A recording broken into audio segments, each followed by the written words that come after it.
Boldly go to socialsecurity.gov. If it wasn't so important, would I be wearing pointy ears?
Hi, I'm Kimberly Vance. Who says that crafting is a dying art? I'm finding crafters all over the Middle Tennessee region who make unique items that'll be passed down for generations to come. Welcome to HandMade Tennessee. My guest today is Linda Bradford. I'll tell you what, this is going to be something else. She actually shears her own sheep, has it done, and then makes items out of the wool that she has sheared. Welcome. Thank you so much for coming, Miss Linda. Thank you. Now, this, I understand, is wool straight from a sheep. Right. Yeah, this is a natural wool right here. All that's been done to it at this point, it's been washed. And contrary to what a lot of people think, you can wash wool. It was put into hot water with soap. But the important thing is you don't agitate it while it's wet. That's what makes it felt, and you get the results that you get if you throw a sweater into the washing machine. But it can be washed, and so I always wash it one time before I start doing anything to it. Now, why do you wash it? A lot of people might not know that sheep actually have lanolin. That's where we get lanolin, and so the wool naturally will have an oily quality to it. And of course it's dirty. The sheep has been out in the pasture and they've had the wool on for a year, and so to make it easier to work with, wash it once, and then it's still not that clean, but it's clean enough to work with, and then there are other opportunities to wash it, and you will wash it several times in the process of making something out of it. Now, that's so funny because this looks like stuffing from like a pillow or a mattress. It doesn't even look like the wool that we see at the stores on the shelves. But this is natural wool. Wow, that is something else. Now, this wool here came from your sheep? It did, yes. Wow. We have wool sheep, and we used to have them sheared. I've got a little outbuilding just full of bags of wool, and we had mohair goat at one time, so I've got several bags of mohair. I love to spin that, and at one time I even got into the Angora rabbits. That was really soft, fine fiber, but you have to brush those like once a week to keep them brushed out. And the rabbits? Yeah, and that became a chore, so I gave them away. Oh, that is something else. I just still have some Angora left from when we have them. I'm going to show you the first step when you, after you've washed it, the first step is to card your wool. And a lot of people have these because in this area they used to card cotton. And I'm going to, we'll need both of these. All right. And so I'm going to take this, and basically what you're doing is just combing the wool. And I had an older lady who lives in Viola. She was watching me do this once, and she said, I had to do this as a child. She said, I don't know why anybody would do it for the fun of it. So it was just a generation or so ago that people were actually using these. And I think a A lot of people say they remember seeing people card, but they don't remember seeing people spin. So I think probably what they did was make bats of wool like that for quilting. And so they didn't actually spin it. So this would, in a way, be akin to some batting that you would put in You could a quilt. lay that in a quilt, and it would be a very warm quilt. That would be a great quilt. Yeah, so I understand sheep used to be quite common in this area. Not too many people have them now, but at one time they did have sheep. Are you born and raised in this area? I grew up in McMinnville, went to school here, and we bought our home in Viola about 20 years ago. And our sheep are for hobby, just for the fun of it. So when you bought your place, the sheep didn't come with it? No. You had to get those. No, that became a hobby a little later. Now, where does that come in? You just are sitting around one day and decide you'd like to have some sheep? Well, my husband, we've always had dogs, and he got interested in training border collies. So in order to train his dogs, he had to get the sheep. And once you've got the sheep, you have to shear them. And I've always enjoyed knitting, crocheting, and so I wanted to learn how to process the wool to make my own yarn so that I could use it in knitting, crocheting. Now, where in the world would you go to learn something like that?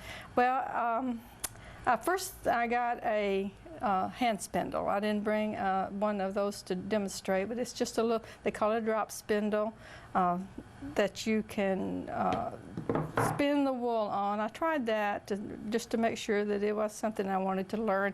And when I knew I did, I bought the spinning wheel, and Ellen Lovelace, who lived in Cannon County, she came to my house, she spun, and she taught me how.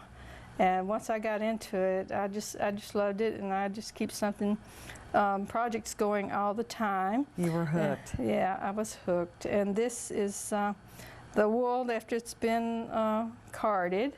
Now this wool here I did on what's called a drum carder. It's basically two big rollers. It's got the teeth in it like this, and you feed the wool in, and you crank it around so you can get a big bat. You see, you don't get a lot off the little hand carders, but that's what people used to use.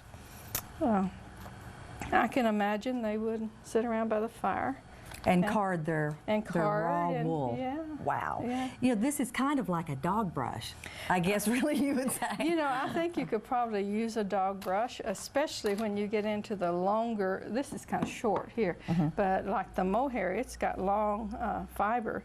And you could probably just lay that down and comb it out with a dog brush. I would think that would probably work just fine. You may have started something new, dog sweaters. Maybe not. Well, you know, at home we have a Great Pyrenees, and I have a bag of his hair. Oh, wow. I haven't done anything with it yet. One of these days I'll see what Now, when we run into you this winter and you've got that on, we're going to know where that came from. You'll know if it rains. Yeah. Now, how long would it take you to get this amount of wool carded? Just a matter of how quickly you work? At home, on the big one, just a couple of minutes. You know, you just feed the... See, this looks like it would be so time-consuming. It looks like you would just never actually get to your yarn. No, no. Wow. I went down yesterday afternoon and I carded this up. And actually, during the day yesterday, I spun this bobbin. This is mohair. And so I got that completed and then carded this. And I had to card that too, the mohair. So wow. It doesn't take that long. So this is yours? Yeah. Boy, that's got mohair. to be, that's got to be very gratifying. Oh, seeing it on the sheep and then seeing it in something that you've made. Yes. Oh, I can't imagine that. From the very beginning, yes. Wow. Now, what is this tool that you're holding here? Is this something that we're going to look at? This is called a nitty-knotty.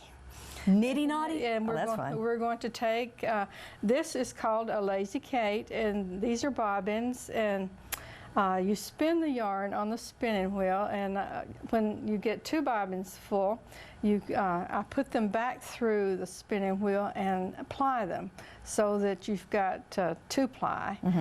Singles, once you take a single off the bobbin, it has the twist in it, and so it wants to kink. But if you ply it, you've got a stronger yarn, but you also, it'll lay flat because one of the yarns is wrapped around the other, and it's much better to work with. Wow. So I always do a 2-ply. Now, do you ever do anything more than a 2-ply? I haven't had any reason to, because I don't try to spin real thin, and so this yarn turns out to be about the right size for anything I want to make. Yeah, so I just usually do the 2-ply, and then you ply it onto this bobbin, and I just keep filling up the Lazy Kate until I need a bobbin, and you take it off. And this is, like I said, it's a nitty-notty, and it's used to take off the yarn off the bobbin. So you just wrap it around like this to make a skein. And then do you actually work off of that, or that's, you know, I have seen the skeins before, and I actually wondered how they got them twisted like that. Yeah, a nitty-notty. A nitty-notty. Oh, that's fine. There is a bigger piece of equipment sits on the floor. It's called a skein winder, but I like this. It works just fine. How long have you actually been doing this? I started several years ago. I started out with the hand carders and the drop spindle, actually 15 maybe, and then I got into the spinning wheel, and right now I have a large spinning wheel. Well, it spins larger yarn. It's called a country spinner at home, where you can really make the thicker craft yarn if that's what you want. Now I know you do demonstrations around the area. Is that the one that you take with you, the larger one? No, I did, and then just last summer I got this smaller one because it's so much easier to carry around, and so this is the one. I use the larger one at home and carry this one with me. Now, do you get a different texture or a different ply, different size of yarn Not using really. the other one? Not between these two. The country spinner, it has the big bobbins. It's made to feed a lot of yarn into and get big. That would be used mostly for weaving or hooking rugs, because it would be fairly heavy yarn. And you said you hook a lot of rugs. I love to hook rugs. That's really what most of my homespun yarn goes into, because I have this little outbuilding that I sit down into in the summertime, and I spin yarn, and then in the winter I hook rugs with it, and that's a lot of fun. Do you have rugs in every room of your house? Well, I did for a while until I got tired of looking at them. Now, you know, I see a lot of wool products and wool yarns and stuff at the store, but everything you see is not this color. How do you get the different colors of the wool? Oh, you dye it, and there's lots of different ways you can dye it. That bag, if you want to get that is the very first homespun project I ever made. As soon as I had enough wool spun, I dyed that. Wow. And this is Kool-Aid.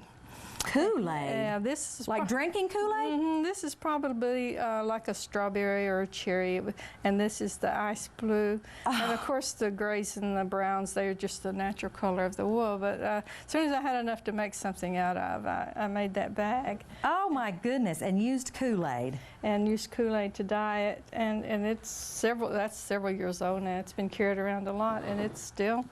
I found that this is very sturdy. It's been thrown in the washing machine. Wow. That gives you a whole new idea. You could even make scented wool, I guess. Well, yeah. Oh, you might be onto something there. Yeah. Oh, that is beautiful. Absolutely beautiful. Okay, and now I've taken it off, and you need to tie it because to hold the skein together. And this is one of the bobbins? Yeah, that's just one bobbin. And then when I get through, later on, when I get home this evening, I'll throw this into some hot soapy water, and wash it, because it, even though it's been washed once, it still has dirt and oil in it. And then I'll decide how to dye this. Sometimes I order dyes. There are suppliers that make dyes for home crafters, but it's also fun just to go out and see what you can gather and what colors you get. Well, I guess so. The Kool-Aid seems like it worked pretty well. Yeah. I like that. Yeah, I've tried food coloring. And does that hold up very well? Yeah. So when the wool is dyed, do you find that it does soak up the color and it stays that color? Yes. It doesn't bleed? No. Wow. Yeah.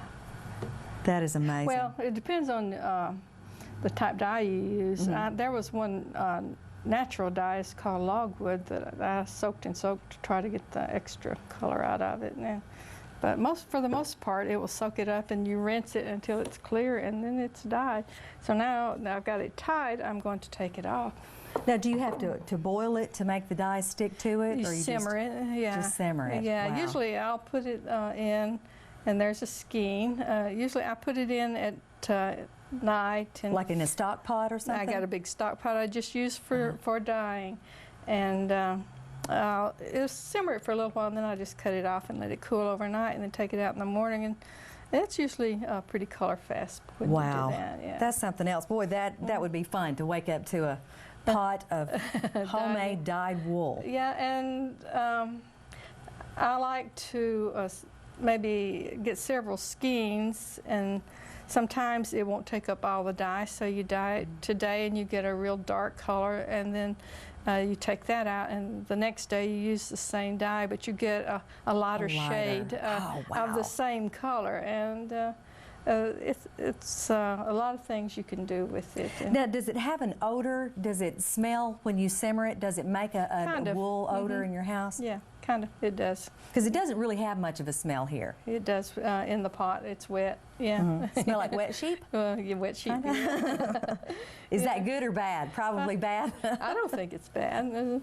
I just assure anybody that comes in that that's not supper. You know, that smell in the house. Yeah. Yeah. Now, did you have all your sheeps named?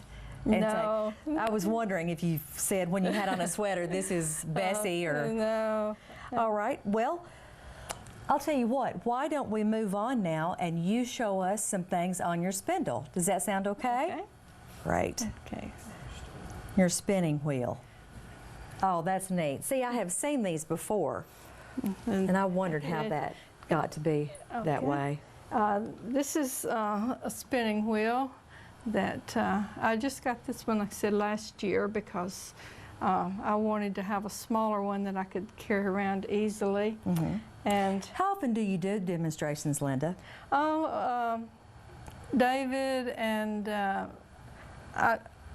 Iona King had invited me to sit out in the cabin at the fair at Fairfield. Oh. And so I do that during the fair. And we do the farm day for the kids, and then the other thing, Viola Homecoming, if it fits into their theme. Because y'all live in Viola. And we go up on the mountain to the Hard Times picnic, and just whenever the opportunity comes up. Well, I'd say you're quite the celebrity in Viola. Oh, thank you. Do people come and beg you for socks and sweaters all the time? No. Now, what are you doing here? Oh, I noticed that you got the wool that you have carded. Yes. And you've got your spinning wheel. Yeah. And so what are you doing now? There's actually some already on there?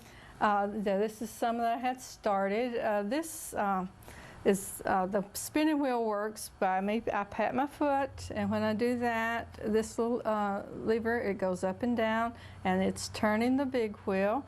And then the big wheel is the tension is right there, and that turns the bobbin. And I can adjust the tension on the big wheel by this knob here, or I can adjust the tension on the bobbin by this right here, and that determines how quickly that's going to pull this out of my hand. Oh, really? I can. Does it also determine if you have a lot, if it makes it packed on the bobbin tighter? No. It goes on the same way regardless of the tension? I think so, yeah. And really, the tension is on how quickly it's pulling it from my hand. Wow. Yeah, and if you want to spin fast, you want a lot of tension. Now, have you ever gotten tripped up and made a mess out of it? Oh yeah, yeah. And then is it easy to, Yeah. do you have to throw it away, or you can rework you it? never throw anything away. You can always fix it. That's the first rule of knitting and crocheting, isn't it? You never throw anything away. You don't waste anything. There's always a use for it. I think that was one of the draws to me. I love to crochet, and I think that was one of the draws. I'm scared to death of sewing because if I cut a fabric, it just wears me out if I think I've wasted it. But with crocheting, you don't waste anything. That's something else. I even save my little pieces of yarn, just to tie off the skeins. So even when I get down to a little piece, I'll save it. And I am just holding this yarn. I've let that one run out right there. So you just match it with what you've got going here. You just add it. Now, how do you know how much to add? Just a little bit. When I get down, I've got this much left. I'm just overlapping. I'm taking a new one. I'll overlap it right there. I'm holding both of those together. Now, where would you find a spinning wheel? See, I don't think I have ever even heard of a store that would sell a spinning wheel. Are they hard to come by?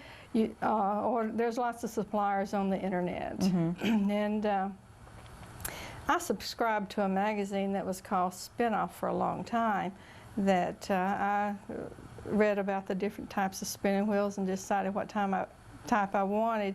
But you can go in on the internet, and I like a supplier. It's called the Woolery, and it has dyes and all this equipment, and that's where this spinning wheel came from last year. Wow. And just recently I decided, this came with a Lazy Kate attached, to hold the bobbins, but it wasn't handy when I started taking the skein off the bobbins, so I just recently ordered that Lazy Kate that came with some bobbins. And, now, I wonder where they got the name Lazy Kate. I'm familiar with the Lazy Susan. That's probably the same concept. Probably so. You wonder if somebody named Kate at one time was too lazy to hang on to her wool. Yeah, and as you're spinning, you will find little pieces of hay and twigs, and like this, what I'm trying to pick out here is actually little short pieces of wool, and that's not winding on, so I need to put a little more tension. It was going around, but it wasn't pulling it out of my hand, so. Okay. Yeah, now do you just, when you come across the little pieces and little twigs and stuff, do you try, what if you don't get them out? They just add character to the wool? Yeah, people, whoever gets it knows it's homespun, I guess. But when you wash it, when you put the skein in the water, it will loosen. And a lot of that, if there's anything like that left in there, it'll just fall out. And then if you're making something out of it, you're knitting, crocheting, rug hooking, so there's other opportunities to pull that out of there. Okay. Yeah. So it's not your last chance. Yeah. Wow. Yeah. And this is just wool. Just wool. This is wool, yeah. Okay. And then there are other types, like you were talking about the mohair and. Yeah, I have some mohair, and my stepdaughter recently went to Gatlinburg on a llama trek, and she brought me back a bag full of llama hair. Wow. And so I've been playing with that too. And what's the texture of that? Is it soft or coarse? It's something like this. Yeah. Now, is there any way to soften this up, after you make a garment? Because some people will say that wool is a little scratchy. It's warm, but it's a little scratchy. I think it's probably too scratchy for a garment that you're going to wear next to your skin. It's good for this. Now, there are different types of wool. Some wool is very soft, and it's grown commercially to be that soft. But this that just came off the farm, I like it for bags, for hats. They make great, warm, almost waterproof hats, but I wouldn't want to wear it like a sweater. I wouldn't want to make a sweater out of this homespun. Because of the scratchiness? Yeah. So what all have you made from your homemade wool? Oh, Everything? yeah, I've made lots of bags and hats, and I might have tried, yeah, I've tried a vest or two when I had some that didn't, that seemed kind of soft. I've made a vest. And Now I understand that you love to knit. yes. Could we get you to come back sometime and show us something that you've knitted? Well, I would love Maybe to. a knitting lesson. I don't know how to knit, so that would be fun. I would love to, yes. Great. That is absolutely amazing. I cannot imagine how gratifying it is to see a sheep walking around the yard knowing that you're going to be walking on a rug or making a hat out of that sheep's wool. That is something else. I think I would have to name them though. Say this is old so-and-so's. Yeah. Now does it do anything to the sheep? Just cools them off? Oh, I'm sure they're glad to get rid of it, yeah. Wow. Yeah. How long does the sheep have to go to get a full coat of wool, or where it needs to be sheared? Oh, they usually shear it once a year in the spring. Yeah, once it starts warming and getting warm, then they are Now I can sheared. imagine that is a process. Yeah, and actually it's, you can hardly find anyone that will do it anymore. My husband tried it, and then he didn't care for that, and so it's hard to find anyone to shear them. What did he say when he got the sheep and you said, you know what, I think I'm going to shear those sheep and get their wool? Well, he was all for it until he sheared one. Until he had to do something. Yeah. Yeah. I imagine that's the case. Because I've seen some documentaries and stuff where they're shearing the sheep, Oh, yeah. and it's absolutely everywhere. They sneeze and sneeze the wool. And You have to hold the sheep down while you're shearing it, and do they like to be sheared? I mean, do they, or is it like, well, they kind of give up, you know. Once they know they're held down, they'll pretty much lay there. But then you've got to turn them the way you need to turn them, and it's. I understand it's a back-breaking job, and I can understand why not too many people like doing it anymore. now how much wool do you get off of, say, just an average size sheep? I think about 3 pounds. Really? Yeah. That's a lot. That's a lot of wool. Yeah. Would it make a whole skein? Does that average up about yeah, a pound? you get a lot of skeins off them. Well, I'll tell you what, Linda, this has been absolutely fascinating. Thank you so very, very much for coming in and bringing all your equipment. This is absolutely beautiful. And you will come back and knit for us? I will. Wonderful. Thank you so you. much. We've been with Linda Bradford today, and she grows and does her own wool. And I'll tell you what, this has certainly been something else. Thank you so very much to our special guest today. I'm Kimberly Vance, and thank you very much for watching HandMade Tennessee.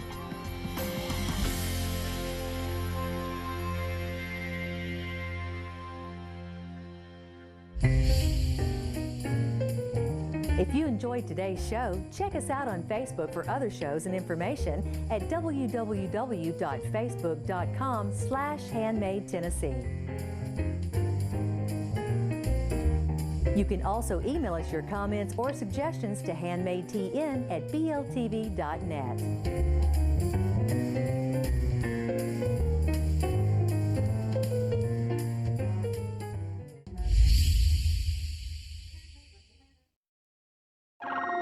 Boldly go to socialsecurity.gov. Help yourself or someone you love. It's eminently logical.